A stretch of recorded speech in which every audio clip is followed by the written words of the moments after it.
Major breaking news. Joe Biden's Department of Justice has filed their major reply brief in support of taking away our Second Amendment rights and destroying the Bruin methodology that has been so effective for protecting our rights in the last 18 months or so after the Bruin decision was decided in 2022. You're not going to believe some of the arguments the Department of Justice is arguing to take away our rights in the United States versus Rahimi case, which will be argued before the Supreme Court in a matter of a few weeks. Stay tuned. I'll break it down for you when we get back.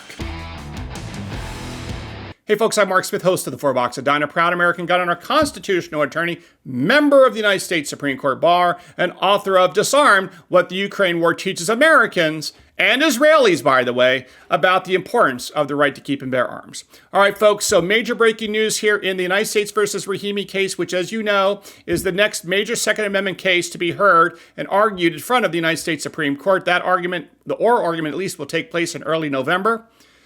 The government just now filed a reply brief in support of their attempt to argue really against the Second Amendment, to justify all modern day gun control laws and to take away all our guns. They're trying to destroy any substance associated with the Second Amendment, including the tests set forth by Heller and by Bruin, and basically trying to play this game of jiu-jitsu and skip over our protections in all respects by how they want the Supreme Court to reinterpret our right and destroy it in the process of their reinterpretation effort. You're not going to believe some of the arguments made by the Department of Justice. Just as a quick reminder, the technical statute at issue in the Rahimi case is 18 U.S.C. 922 G8 that says that if you are a person subject to a civil domestic restraining order, a domestic violence restraining order, sometimes it's referred to, then you may not possess a gun. And that's right. Even if you're subject to a domestic violence restraining order in, let's say, Boston, and your ex-girlfriend is in Boston, and you live all the way out in Arizona, as long as you're subject to the restraining order in Boston, even though you're in Arizona, literally thousands of miles away from the ex, or whatever it is, or whoever's attacking you, could be your ex-employee, whatever, you're not allowed to possess a gun during the duration of that domestic restraining order. Now, you know Merrick Garland wanted to push the Rahimi case because Zaki Rahimi, the particular person in this case, appears to be somewhat of an odious character. Based on the court allegations, he hit his girlfriend's head against the dashboard, he shot toward a witness, and basically admitted and conceded the entry of the restraining order that says he's not allowed to have guns and that he did these things that he was alleged to have done. So with that said, this is the case that Merrick Garland pushed to the front of the Second Amendment line to make sure that the Supreme Court heard this case next, as opposed to other cases with more favorable fact patterns to the Second Amendment. So this is a strategic move by Merrick Garland, and it was the right strategic move by Merrick Garland if you are in the pocket of the anti-gun movement in the United States. But in my view, if you run the Department of Justice, you're supposed to be doing justice to all Americans and not just be a partisan hack. But in my view, milquetoast moderate, and I only call him milquetoast moderate ironically, of course, because as you know, when Merrick Garland, the current Attorney General of Joe Biden, was nominated to the Supreme Court to replace Justice Scalia, well, he was referred to as the most moderate justice in America, the most moderate judge in America, someone who could be trusted by all sides. And obviously, history has proven that's not true. So when I call him milquetoast moderate Merrick Garland, obviously, I'm being ironic with that. So now, in the Supreme Court, milquetoast moderate Merrick Garland has made several arguments that I'm going to rebut right here and right now. The first thing he tries to get away with is he simply ignores the text of the Second Amendment. He ignores the text of the Bill of Rights. What do I mean by that? He specifically comes out and says in his brief by his Solicitor General's office that the people, as in the right of the people to keep and bear arms, he reads that out. He says that the people can only mean those that are law-abiding and responsible. So in other words, he says that law-abiding and responsible people are the only people that can benefit from the Second Amendment. Well, that's wrong for a whole host of the reasons. Let's just step back for a second. We know that the phrase "the people" appears in multiple parts of the Bill of Rights. For example, in the Fourth Amendment, which deals with unreasonable searches and seizures and warrantless searches and seizures. So if you buy Merrick Garland's argument that the people only consist of those that are law-abiding and responsible, then goodbye Fourth Amendment. Right? Because once you have demonstrated yourself irresponsible as defined by government, which means if you spit on the sidewalk, you're irresponsible. You jaywalk, you're irresponsible. You drive, 69 miles per hour in a 65 mile per hour speed limit, you're irresponsible. You hang out with unsavory characters, you're unresponsible, not trustworthy. Basically, anything they want you to be that's unlawful or unresponsible or irresponsible, that's what they want. They want the power to disarm anyone along those lines, which means people that don't properly recycle, let's say, would be irresponsible in the eyes of the Merrick Garland government, and thus you could be disarmed. But at the textual level, we have to remember that the people refers to all Americans, and perhaps even beyond that. But at a minimum, all American citizens are part of the people in the Second Amendment. They're part of the people in the Fourth Amendment. They're part of the people throughout the Bill of Rights, throughout the Constitution. So certainly it is not the case that if you've committed a crime, let's just take an example. Let's say you've committed a violent crime at the age of 18. 5 years later, guess what? You still have your Fourth Amendment rights. They cannot break into your home in the middle of the night just to check you out under the Fourth Amendment because you're still part of the people and protected. Likewise, a person that's gotten out of prison has First Amendment rights. He has a First Amendment right to criticize the government. He has a First Amendment right to buy books. He has a First Amendment right to go to the church or synagogue of his choice.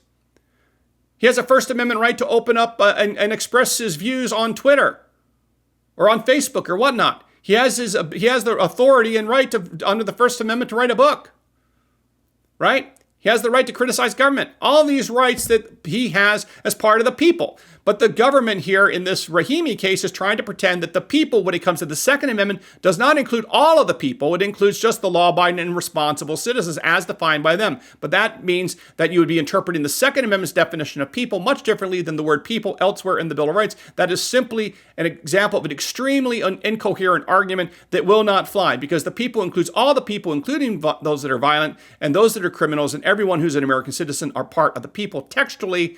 But the government doesn't even try to break it down. They don't even try. Pathetic lawyering, in my opinion. I know what they're trying to do. They're trying to dupe the Supreme Court. It's not going to work, in part because of the excellent content of this channel and others that will flag this for the relevant people that are watching this channel. The second thing, of course, is the Department of Justice does exactly what I predicted long ago that the anti-gunners were going to do. But do not worry, this has already been nipped in the bud by my scholarly article in the Harvard Journal of Law and Public Policy, which says that when you interpret the Second Amendment, you laser focus on the time it was adopted in 1791.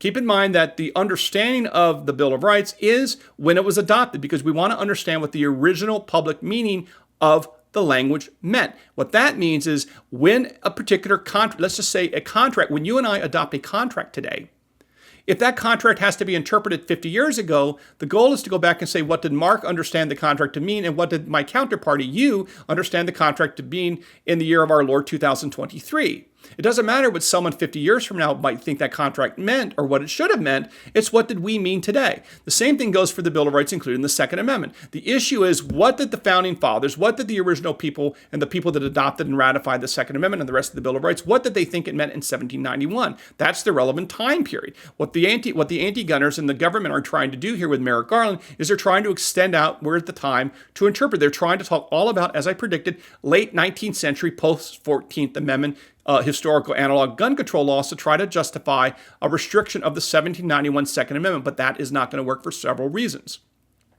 The first is, just pause for one moment and think about this conceptually. Let us assume, for the sake of argument, that the anti-gunners are right in one sense, for the sake of argument, that the 1791 Second Amendment only applied to the federal government, and that the 14th Amendment that was adopted in 1868, at that moment in time, applied to the state and local governments. And let us also assume, for the sake of argument, that you can actually have two different meanings of the Bill of Rights. You can have two different meanings of the First Amendment, two different meanings of the Second Amendment, two different meanings of the Fourth Amendment, depending on whether or not that amendment is applying to the federal government or to the state government, which is never done, by the way, for the sake of argument. Well, guess what? Guess what, Department of Justice? The Rahimi case deals with a federal statute, a federal government statute. So even if you want to make an argument that in some case against a state-based gun control law, you have to look at the 14th Amendment, which you would never do, but let's assume you would do so there. You simply would not do that in the context of the Rahimi case, which is dealing with 18 U.S.C. 922 G4, which deals with a federal statute. So even if you want to make an argument that at some point you have to look at the 14th Amendment and historical analogs at that time, you would not do it in the Rahimi case, which deals with a federal statute passed by Congress. So you look at 1791 period, full stop. But anyway, just to keep in mind that even if you were to look at a state-based case, we know the right answer is 1791 because the Supreme Court has repeatedly said, you do not have two different versions of the Bill of Rights. One that applies to the federal government and a different meaning that applies to the states, just because, again, the original Bill of Rights was in 1791, applied only to the federal government, and then the 14th Amendment comes along in 1868 after the Civil War, and that applies the Bill of Rights to the states and localities, which means the states and localities have to respect it the way the federal government did up to that point. And it also protected a new group of people, the freed African American slaves. But it's all the same, and we know it's the exact same meaning because just a couple years ago, in a decision by Chief Justice John Roberts and the entire Supreme Court in a case called Espinoza versus Montana, in a case involving the interpretation of the religious clauses of the First Amendment, the Supreme Court rejected 30. That would be 30 state laws in the late 19th century that restricted the use of public money to religious-based schools. And John Roberts, Chief Justice John Roberts, and the rest of the Supreme Court said in Espinoza versus Montana that those late 19th century laws are not relevant to the 1791 understanding of the First Amendment. Too late in time. Now, to be technically precise, I want to be very geeky here for just one moment. It's going to be very easy to understand, but I want you to understand. What the Department of Justice is trying to do here by arguing that the late 19th century laws are relevant is they're trying to conflate two distinct concepts. They're trying to say that the Supreme Court has repeatedly said that late 19th century, post-Civil War, post-14th Amendment laws are relevant to interpreting the Second Amendment. Well, that is sometimes correct, but it's a one-way ratchet toward freedom.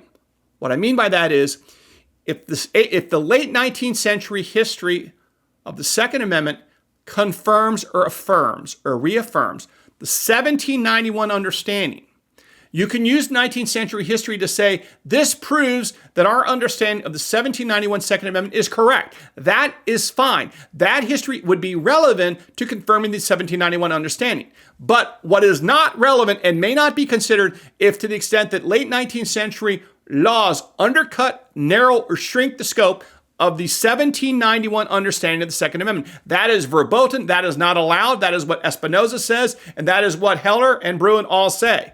The Department of Justice is not making that clear distinction. I suspect they're probably sharp enough to get it because the Department of Justice Solicitor General's office is very smart, high IQ people. They're very good lawyering, but they're playing this game to try to dupe the Supreme Court, but I do not think it will work. The next thing that happens is the Department of Justice criticizes the Fifth Circuit decision that the Fifth Circuit said that the 922G8 was unconstitutional, and basically the government criticized the Fifth Circuit for not finding certain historical laws to be analogous. But here's the kicker. The Fifth Circuit, when they struck down this gun control law, at least used actual laws. But if you look at the Department of Justice brief, which I'll put a link to down below, they are actually using to justify this law and their modern-day gun control statutes, laws that were never actually enacted. That's right. The Department of Justice is pointing to proposed laws. For example, they point to a proposal by the Pennsylvania Anti-Federalists dealing with Congress and the ability to disarm people who pose a real danger to the public. Okay, there was a discussion of this in some of the ratification conventions. And just to remind you, the United States Constitution was proposed. It was sent out to the various states for ratification. In each of the states, there was a ratification debate that took place. Part of that ratification debate that took place involved discussion of whether or not to add a Bill of Rights. And as part of that, what should we add as part of the Bill of Rights? So what the Department of Justice is doing here is they're trying to cherry pick proposals in various states from Pennsylvania, New Hampshire, whatever, to try to say, see, these proposals tell us that the only people are allowed to have guns are law-abiding and responsible. But the thing is, here's the key. They're irrelevant. Why? They're proposals. They were never accepted. They were specifically rejected by we the people.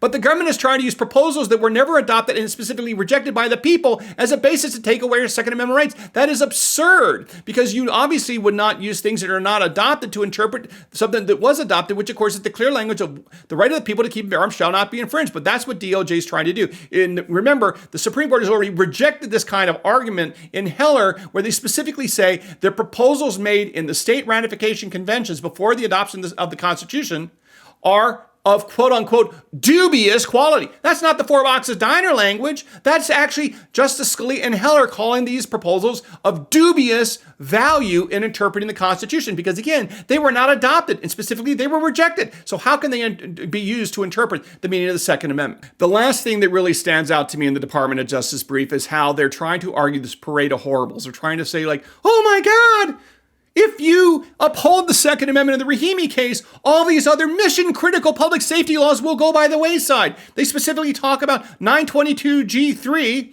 which deals with the use of drugs, 922G4, which deals with people that have been committed to a mental health institution, and of course, 922G8, which is the issue in Rahimi, which is the domestic violence restraining orders. So what I decided to do is to take a look at the federal statistics just to see how many times these laws are actually enforced in America. To see, are these really important to public policy? And I think the numbers speak for themselves, that these laws are mostly virtue signaling laws to try to have the federal Congress inject themselves into issues that are really for state and local law enforcement. Let's just go through the data. First of all, guess what? Under 922G8, which is the domestic violence restraining orders, this is enforced by virtue of convictions somewhere between 10 to 45 times. Did you hear what I just said? 10 to 45 times per year all across America. We have over 300 million people in the United States right now, 50 states, and 922G8 is only used for 10 to 45 convictions per year. That's less than one per state. Not a big deal public policy-wise. It ain't that important if it's never used, is it? Then you look at G4, which deals with those that have been in a mental health institution involuntarily committed, and they're not, they're prohibited people under 922G4. How many convictions per year for that? Well, the average is somewhere between 6 and 10. I'm sorry, between 6, 10, and 16. There's an average of 10, but between 6 and 16 for an average of 10 by my numbers of convictions under G4. That's it. 6 to 16 convictions per year in the United States for a violation of 922G4. Even less than 922G8. Then we go to 922G3, another thing they reference and say, oh my God, we're not going to have this public power, this public policy tool. BS. This Rahimi case has nothing to do with public safety. Nothing, zero, nada. The reason why Merrick Garland has pushed the Rahimi case is to take away your Second Amendment rights. And he wants to use this case to basically browbeat the Supreme Court on something that is really a tempest in a teapot, and use this to destroy the Bruin methodology and or to embarrass the Supreme Court for doing their job and following the Constitution. That is what this is all about. And again, give you a further example, the Department of Justice cites to 922G3. Again, this involves the people that are involved with drugs or addicted to drugs and possessing firearms. Somewhere between 105 and 146 are convicted a year all over the United States. Keep in mind that the Department of Justice annual budget, their annual budget is over $70 billion a year for the United States Department of Justice.